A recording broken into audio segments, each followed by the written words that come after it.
Oi, pessoal, começando mais um episódio do videocast Sem Contraindicação da Unimed João Pessoa. Eu sou Linda Carvalho. Toda quinta-feira tem episódio novo aqui com informações para você cuidar mais da sua saúde e, consequentemente, ter mais qualidade de vida.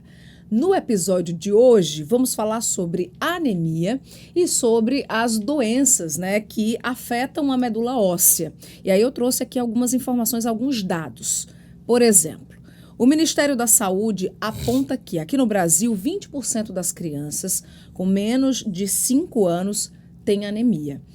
E a doença também afeta, a população adulta, principalmente a nós, mulheres.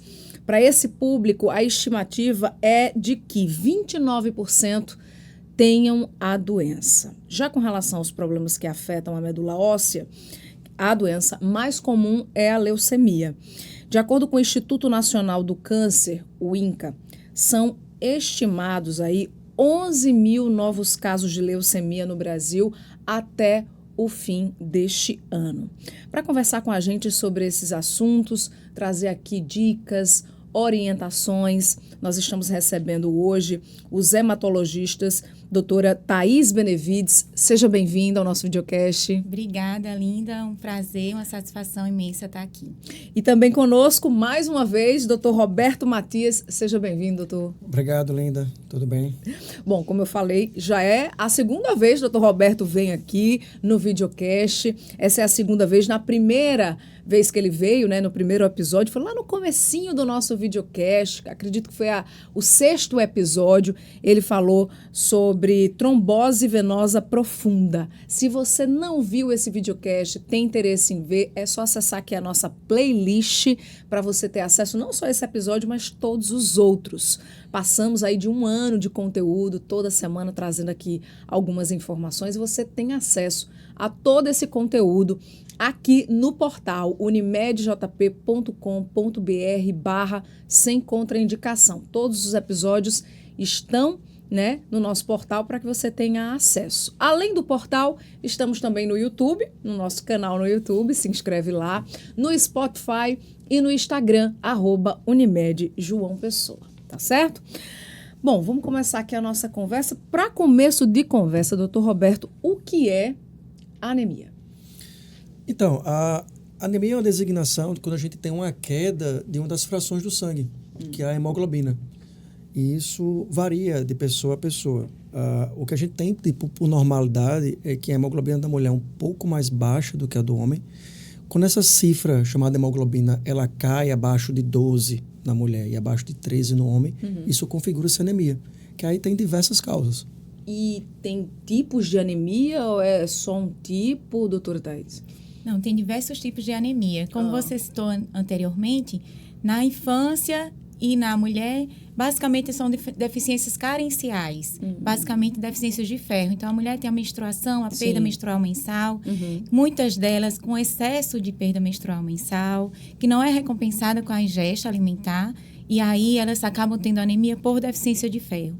Mas não tem só as carências, tem as anemias por destruição, as anemias hereditárias, que vêm de uma herança genética. Então, vamos dizer, uma consequência também de diversas outras doenças. Tem a anemia falciforme. O que é isso? Então, como eu estava explicando, a anemia falciforme é uma das causas de anemia de causa genética. Usualmente relacionada com a etnia negra, mas aqui no Brasil, com a miscigenação, qualquer um de nós pode ter. Desde um colega alto ou branco, de olho azul, esse cara, ele tem que ser investigado também sob essa ótica. Certo. O que a gente vê muito em consultório é, às vezes, um achismo. O paciente é rotulado.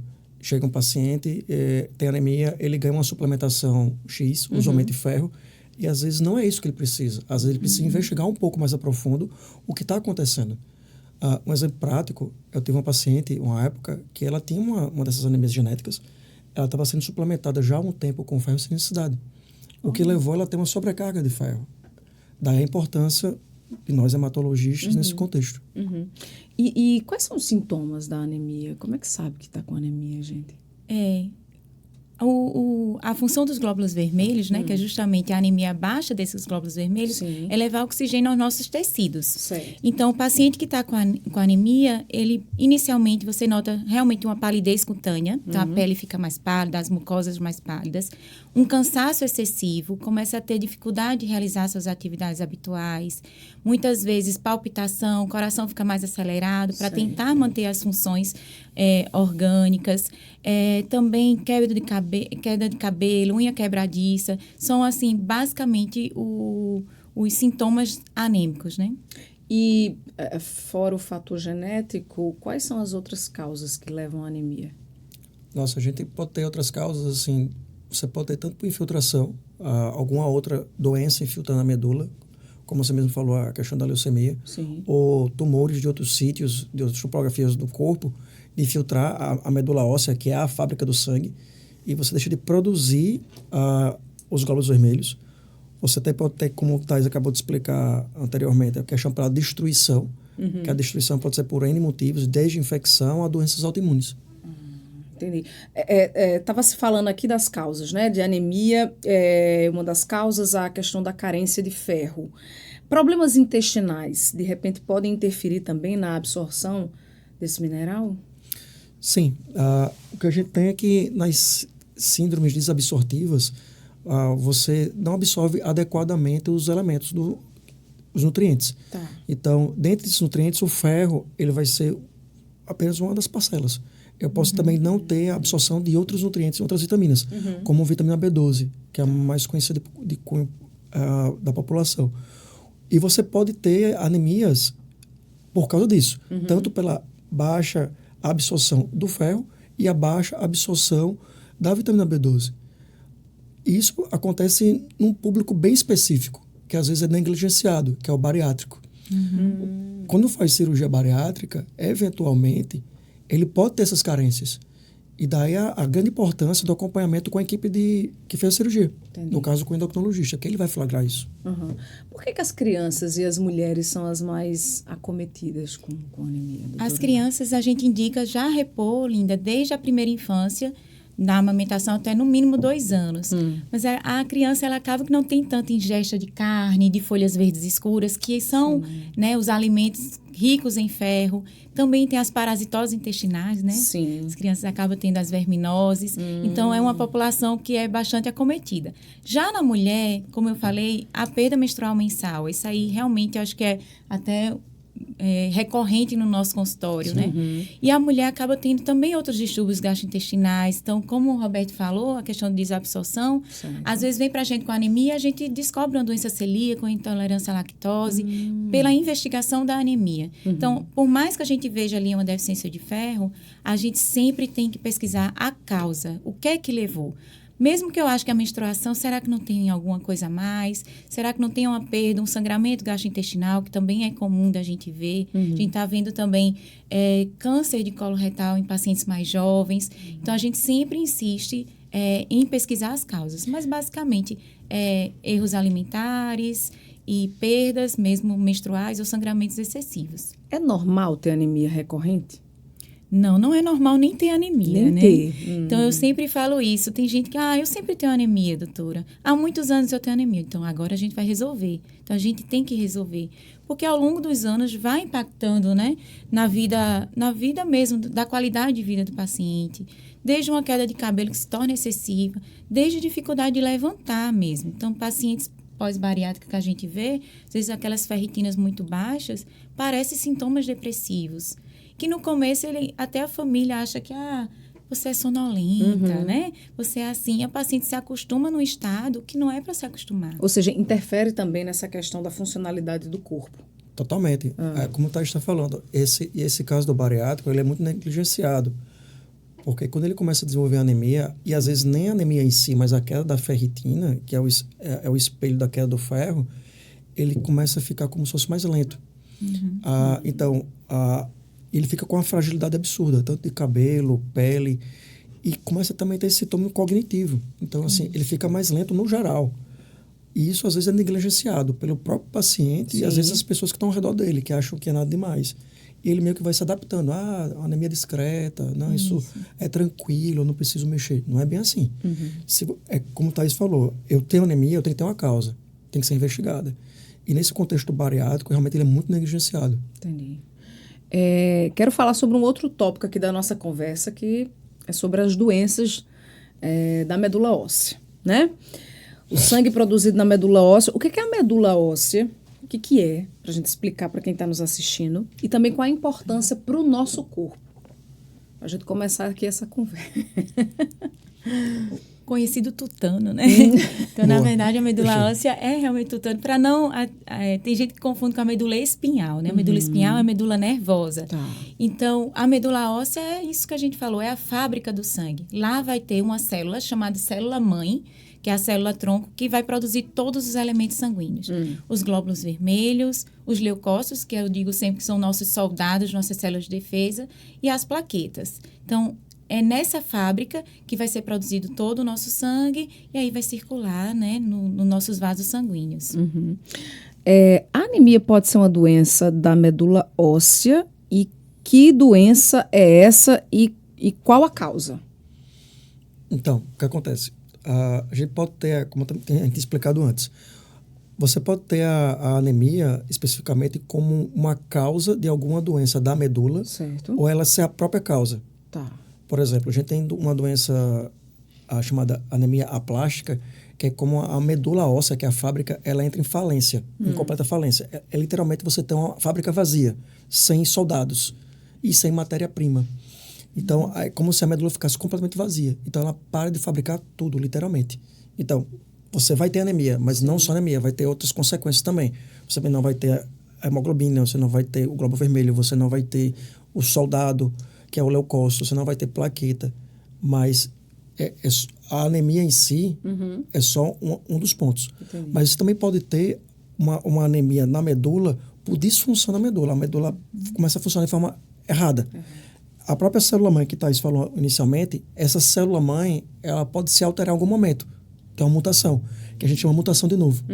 E nessa mutação de novo, pode gerar N doenças, que a mais comum do domínio público, a leucemia aguda. Certo. Na leucemia aguda, usualmente, cursa com anemia, o que não quer dizer que toda anemia é leucemia aguda. Entendi. Agora, quais são os sintomas das doenças da medula óssea? Depende muito do que é mais acometido nessa fábrica, né? Eu também divido a medula óssea, pensamento como se fosse uma fazenda. Tem lá o espaço do glóbulo vermelho e do leucócito da plaqueta.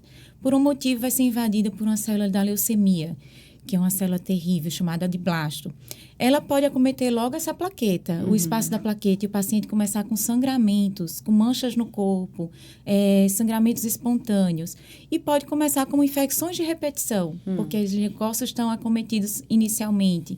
Ou se nota primeiro uma palidez cutânea, né? Fica o paciente muito quieto, sonolento, muito pálido. Então, depende muito do que está mais acometido naquele momento. Outras vezes não, Linda. Outras vezes o paciente vem sangrando, com mancha no corpo, infectado, com hemoglobina lá embaixo. Então, assim, depende muito do estado que a gente pega a doença, né?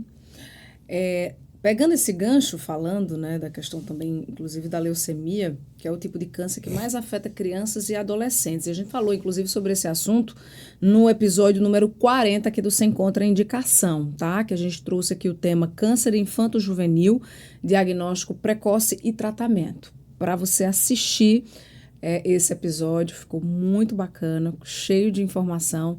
É só acessar aí a nossa playlist no portal da Unimed para você poder ter acesso, tá? unimedjp.com.br/sem contraindicação. Esse é um assunto tão importante que eu gostaria de reforçar aqui, doutor Roberto. Quais são os sintomas da leucemia? E se tem alguma explicação de que afeta mais crianças e jovens? Então, os sintomas é como o Thaís explicou. Depende muito de qual elemento do sangue está acometido. Tá. Então, você pode ter aquela situação catastrófica, que é o paciente que está com abaixo das 3 séries.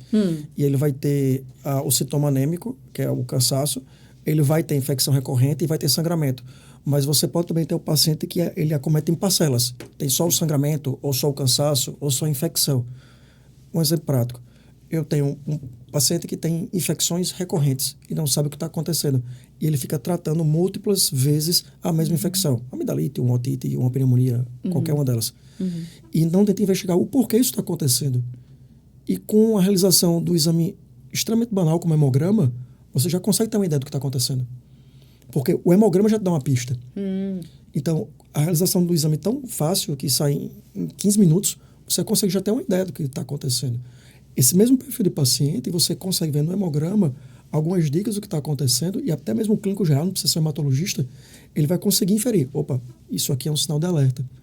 Essa plaqueta não devia estar baixa desse tanto para esse perfil de paciente. Então, essa infecção de repetição já é um sinal que talvez eu precise investigar um pouco melhor. Bem como um cansaço um pouco mais pronunciado, uma anemia que não se encontra a causa, uma anemia que alguém está tentando repor alguma coisa que não tem solução. E nesse contexto.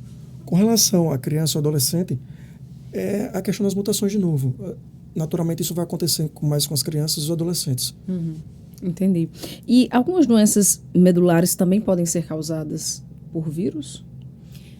Na verdade, a maioria a gente diz que não vejo causa aparente, né? Tá. Mas algumas doenças hematológicas, assim, medulares, a gente vê associações com exposições à radiação, a benzeno, às vezes realmente uma infecção viral chamada Epstein-Barr também é muito comum. Mas, em sua maioria, a gente não vai encontrar uma causa levando a essa mutação da medula óssea, né? É diferente um pouco do idoso. O idoso, a gente sabe que ao longo dos anos, nossas células vão se envelhecendo. E a medula óssea também envelhece. E como todos os cânceres. Então, na criança, vai ser uma mutação de novo. A criança está lá, jovem, suas células jovens. Já nos idosos, adultos mais velhos e idosos, realmente, ao longo dos anos, a gente vai envelhecendo as células e tem essa tendência a ter mais cânceres. Não só os hematológicos, né? Os tumores sólidos também. Mas, em sua maioria, a gente não vê tanta causa aparente. Alguns especialistas vêm aqui e a gente diz assim, qual a orientação, quantas vezes ir em busca do médico, de uma orientação médica e tal. No caso de vocês, da especialidade de vocês, né, até para a questão de prevenção, para ver se está tudo ok, também existe essa rotina, Linda, uma vez no ano, ou só realmente quando você sentir alguma coisa, que está alguma coisa errada, procurar um hematologista? O que é que vocês sugerem?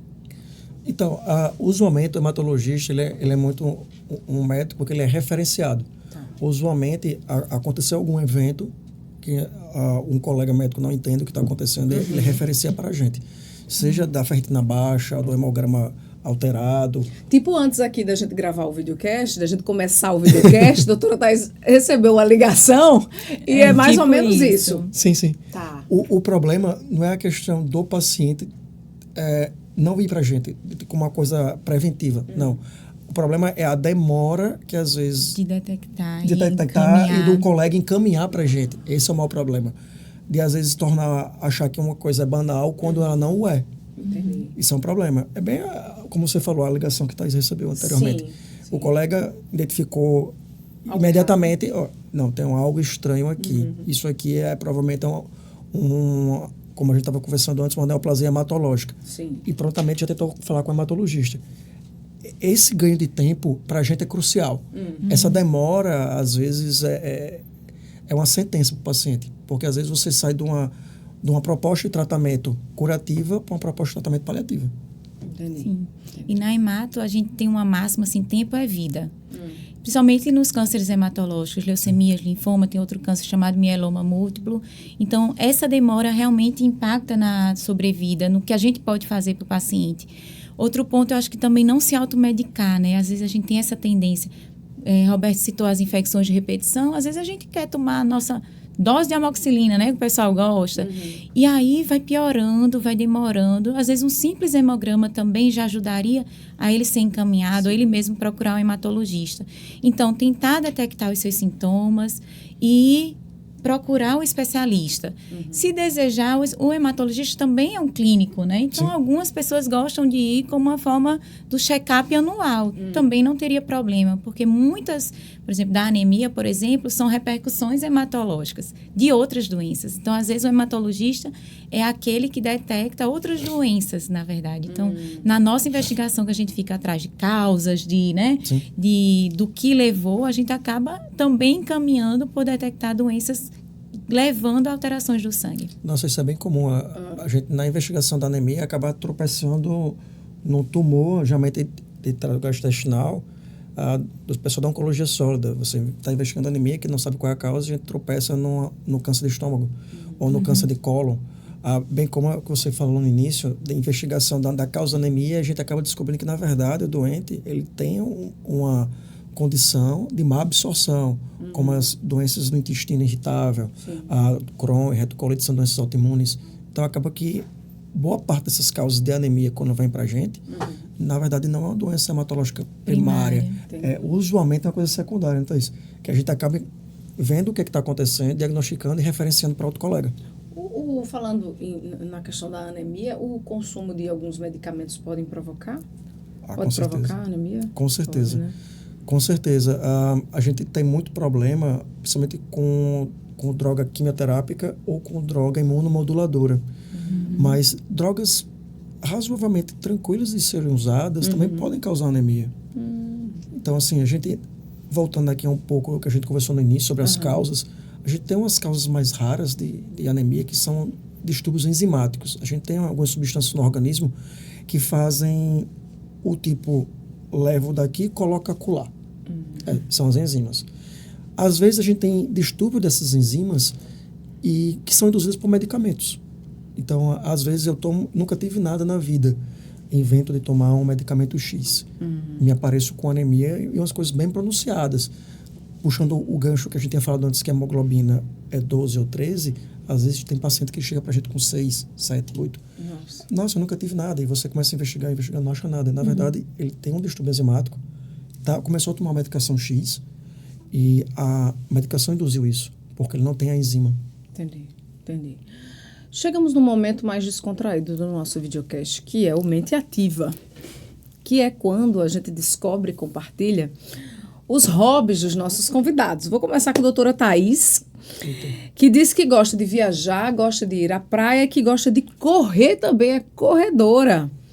Comecei, né? Começou, né? Não, tudo é no começo, não tem nada não. Vamos começar pelo falando do estilo de viagem. Qual o estilo de viagem que você gosta? Tá. Que você mais gosta? Vamos lá. Recente eu fui com minha família, a gente foi pra Argentina. Inventei de aprender a esquiar alguns tombos. Eita. Mas assim, viajar em família, conhecer outros lugares, pra mim, a nossa vida é tão agitada, você vê na hematologia, a gente lida com doenças graves, né? Isso. E aí é um momento da gente distrair um pouquinho a cabeça. Aí foi o registro dessa viagem. Dessa lá viagem. Argentina. Essa foi da Argentina. Olha aí, legal. Cadê? Praia? Praia, eu gosto tudo de praia. Eu acho que a gente tem um privilégio de morar em praia, né? Gosta das praias pra daqui? Mim, adoro as praias daqui, mas aí foi no Rio Grande do Norte. Tá. Tava quase ninguém, isso foi uma delícia. Adoro tomar banho de praia também. É bom, né? Tirar tudo as de ruim. energias, né? E aí, correndo. Começou a correr quando? E agora? Eu já havia corrido anteriormente. E a medicina, se a gente deixar, nos consome, vou ser sincera. Né? Comecei a perceber que eu precisava voltar. Então, agora, perto do meio do ano, eu voltei. Tô com as metas de corrida, porque quem corre tem, né? A gente já tem nossas corridas. Isso foi aonde? Essa aqui foi aonde?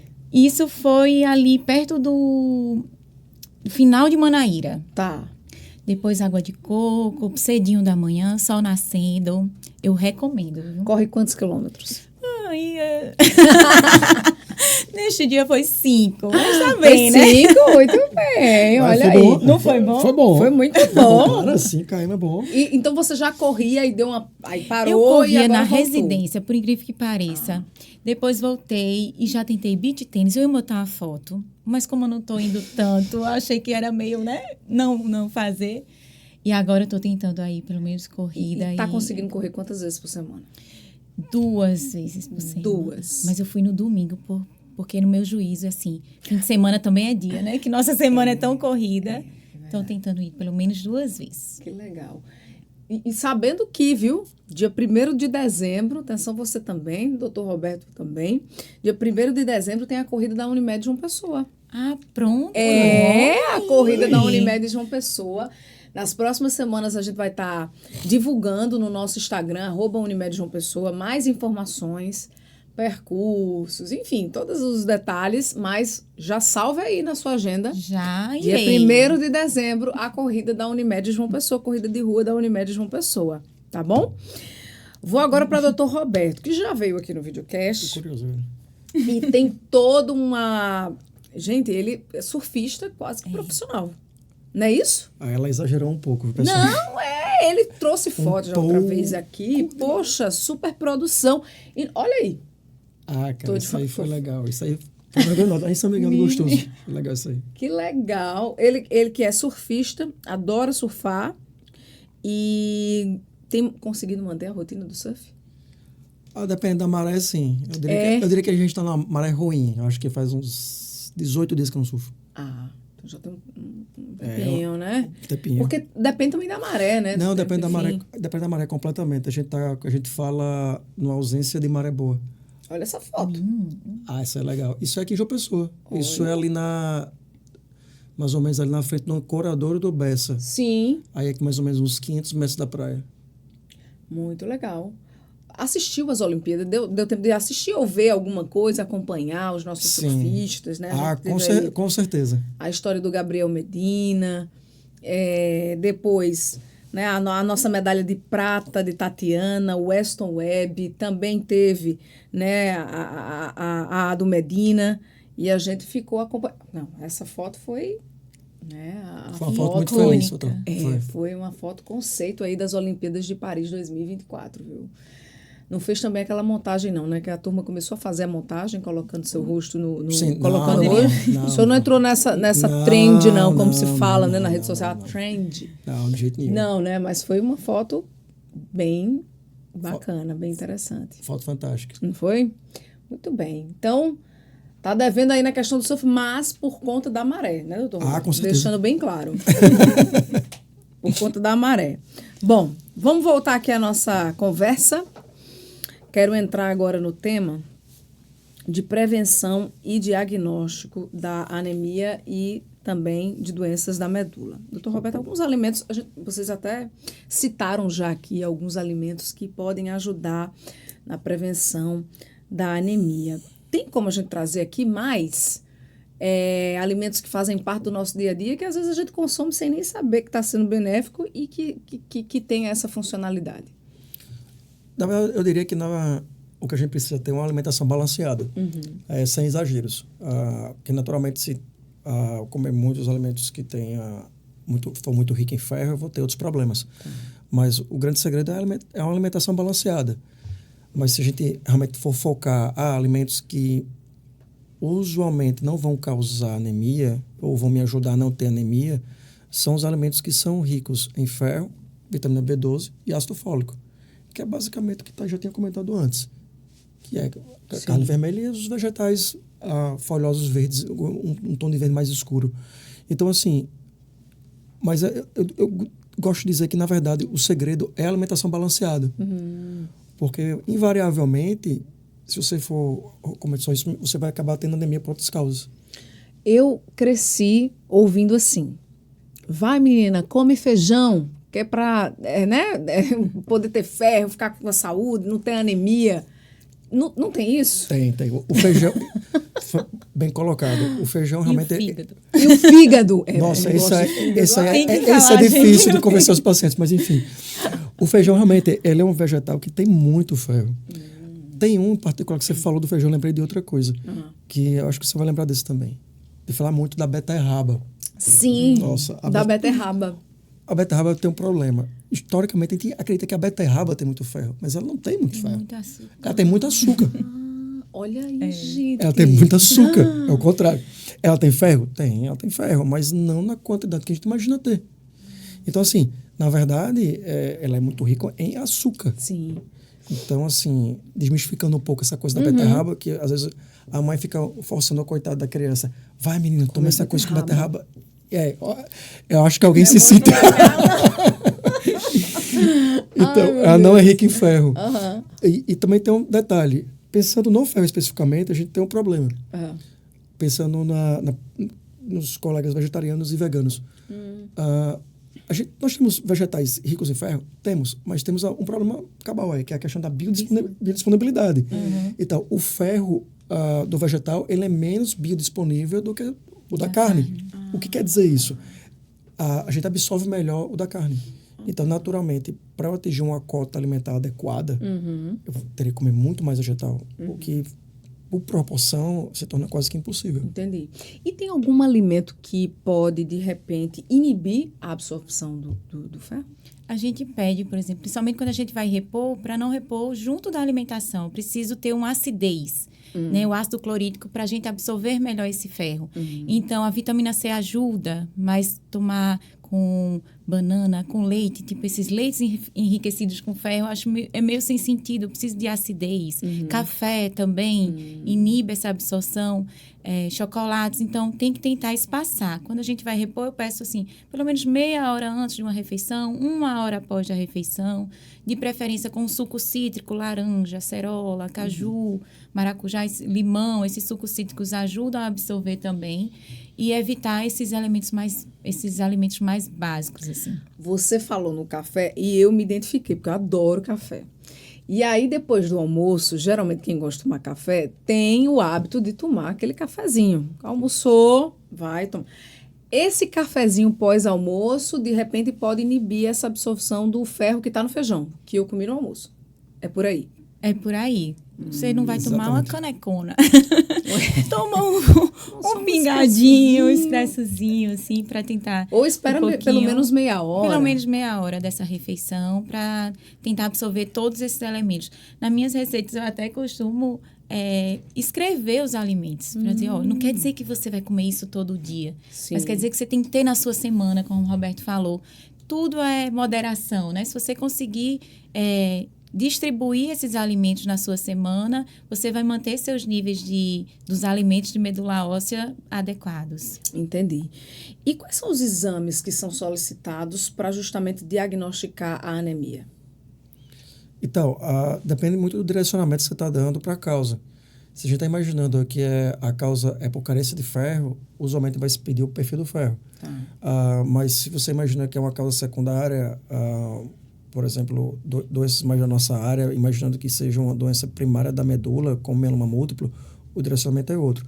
Agora, claro, pensando da coisa mais prevalente, anemia ferropriva. E eu volto a dizer, tudo vai partir do inicial e do básico. Hemograma.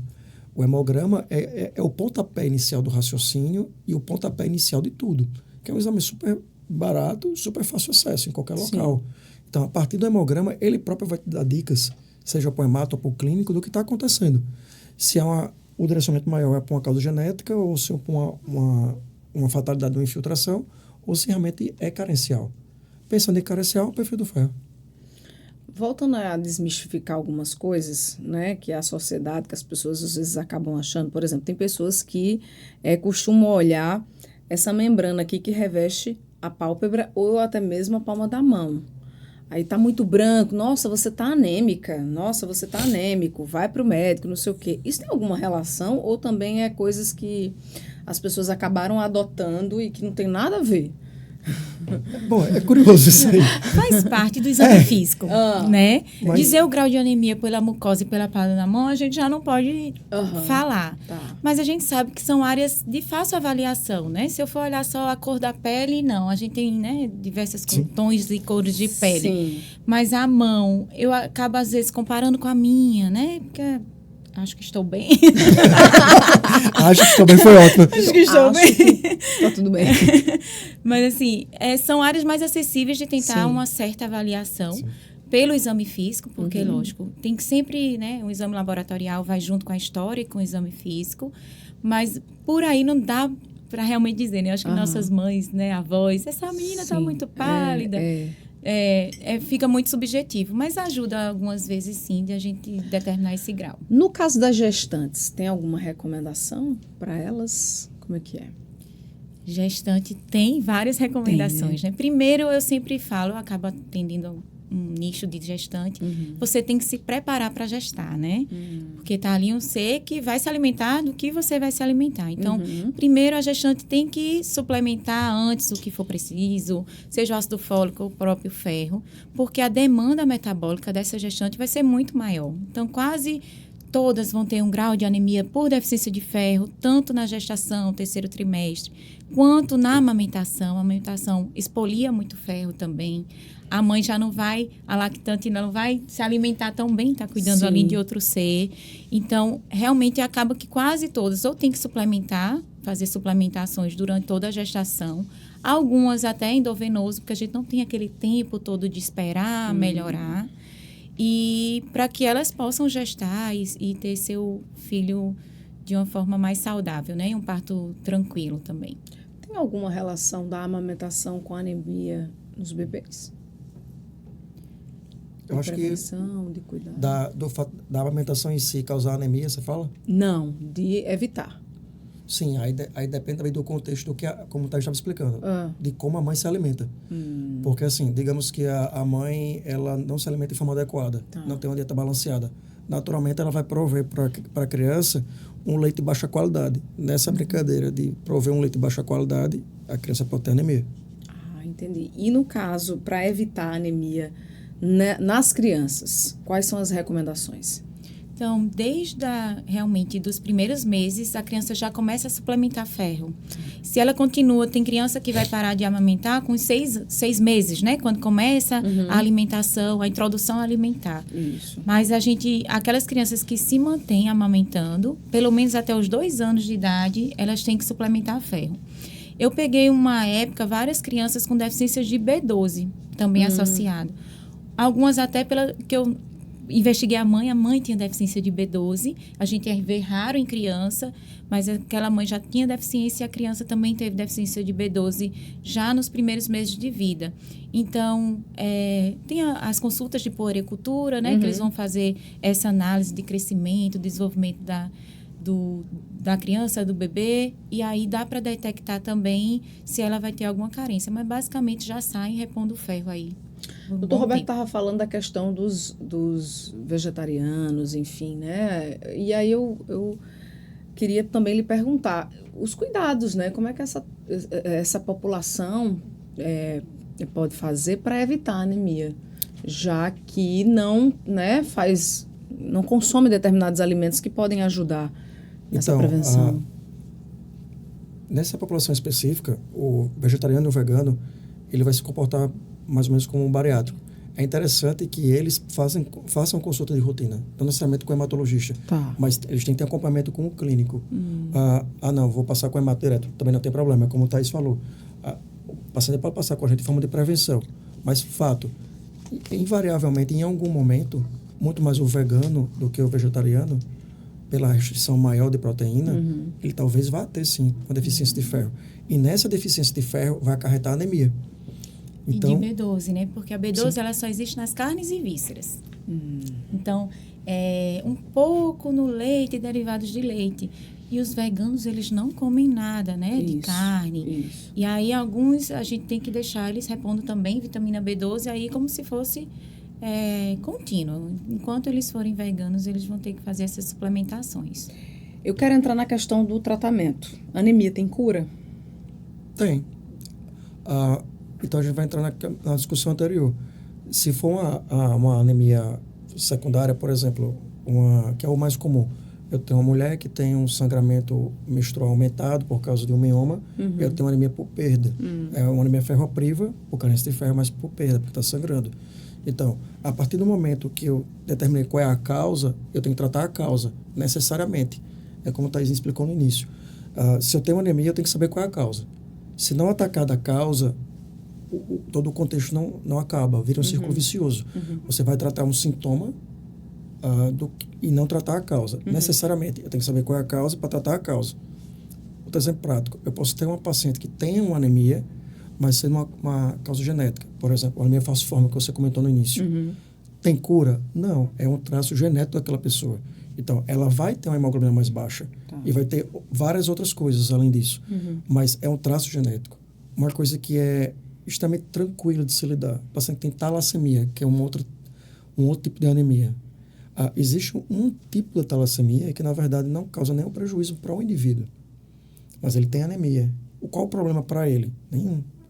O que ele tem que tomar cuidado é não pegar uma pessoa desavisada e querer repor ferro para ele. Na verdade, ele não vai curar da anemia. Ele tem uma hemoglobina, o glóbulo vermelho mais baixo, por um traço genético. É como a cor do cabelo, a cor do olho, o tom da pele. Sim, sim. Então, nesse caso, não tem cura, mas boa parte dos outros, sim. E quais são os tratamentos para anemia? Então, os tratamentos são direcionados à causa, né? Tá. Então, as deficiências vitamínicas a gente vai repor pacientemente. Então, alguns tratamentos são 3 meses, 6 meses para a gente normalizar. Se forem doenças hematológicas da medula óssea, a tendência é a gente tratando aquele câncer de medula óssea, a gente melhora da anemia do paciente. Se forem consequências de medicamentos ou o que a gente chama de anemia autoimune, que existe também, como o Roberto falou, a gente dá um corticoide e esse corticoide vai restabelecer esses níveis de hemoglobina. Então, tem vários tratamentos possíveis, tanto para as doenças que causam, né, a anemia, quanto para tratar a própria anemia. Entendi. E há casos em que é necessário fazer a transfusão de sangue? Assim, então, a gente transfunde naquele paciente que já está com níveis tão baixos de hemoglobina que vão repercutir seriamente na sua funcionalidade orgânica, né? Então, basicamente, os pacientes, quando há anemias carenciais, raramente a gente tem essa necessidade, mas alguns vão acabar precisando. Mas pacientes basicamente oncológicos, algumas das nossas anemias hereditárias, como a anemia falciforme, quando as hemoglobinas estão menores que 7, basicamente, assim, no paciente geral, a gente acaba necessitando de transfundir. Às vezes, como preparação de uma cirurgia também, então, o paciente é anêmico, precisa de uma cirurgia de urgência, tem que corrigir para que ele possa passar por uma cirurgia. São algumas indicações de transfusões sanguíneas. Agora, falando da leucemia, né? Tem cura? Tem. Diria que, na verdade, boa parte das leucemias tem cura. O problema, às vezes, é a demora do diagnóstico. Às vezes, o paciente ele vem tão complicado já da própria leucemia, com as suas potencialidades, que isso atrapalha drasticamente o tratamento.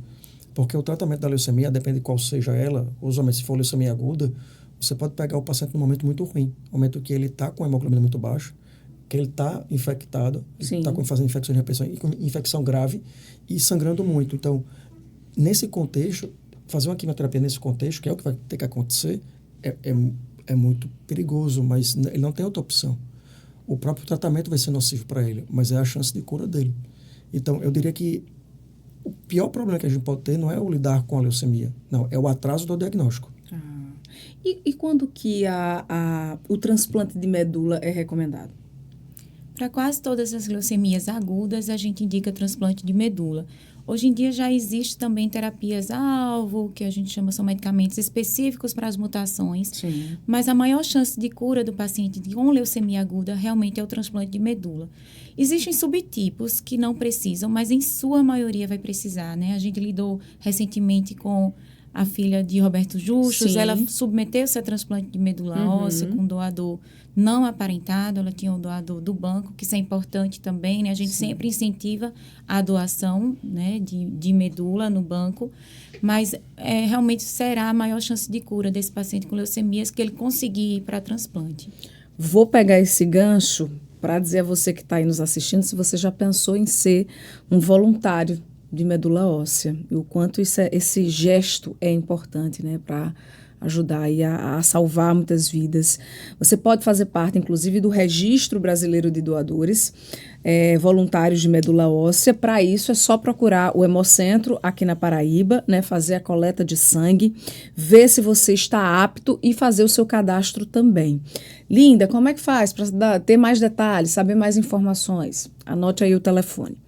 3133 3473. Isso aqui na Paraíba, tá, gente? 3133 3473. Se por acaso você está em outro estado, você pode procurar o Hemocentro do estado em que você se encontra, né? Em que você mora, enfim, tá bom? Também o Hemocentro tem serviços essenciais para salvar centenas de vidas através do banco de sangue. Então, você também pode ser e deve, né, ser um doador de sangue. Então, se você ainda não tem um cadastro, se você nunca passou por essa experiência, procure também um Hemocentro para, quem sabe, aí você se tornar um doador de sangue. Aproveitando aqui, né, a deixa para trazer aqui essa orientação também. Bom, estamos chegando ao fim desse episódio. Primeiro, agradecer a participação de vocês e deixar aqui um espaço para que vocês deixem também os recados de vocês para quem está nos assistindo. Por favor. Então, obrigada, Linda, pela oportunidade de falar, né, com as pessoas. Eu acho que quanto mais a gente instrui, educa, mais chance a gente tem de realmente salvar vidas, Sim. né? Então, educar para a saúde eu acho importante, principalmente nas doenças hematológicas. Em sua maioria, a gente vai pegar, né, doenças mais tranquilas, mas também pode ser doenças graves, potencialmente fatais. Então, essa oportunidade de a gente estar falando aqui, orientando a população, é muito benéfica. Então, muito obrigada. Espero ter contribuído e que as pessoas se atentem realmente aos sintomas das doenças hematológicas. A gente que agradece a sua participação, doutor Roberto. Obrigada também mais uma vez, viu? Obrigado, Linda. Só queria reforçar o que Thaís falou. E até para os colegas e pacientes, assim, em caso de dúvida, procure um hematologista. Essa demora do tempo de diagnóstico das doenças é crucial para a nossa especialidade. Então, quanto mais diagnosticado precocemente, mais fácil a resolução. Então, realmente, esse espaço de educação das pessoas, dos colegas médicos e da população em geral é crucial. Obrigado. Obrigada também. Obrigada a você que nos acompanha por mais um episódio aqui juntos. Semana que vem tem novo episódio e a gente se encontra. Até lá.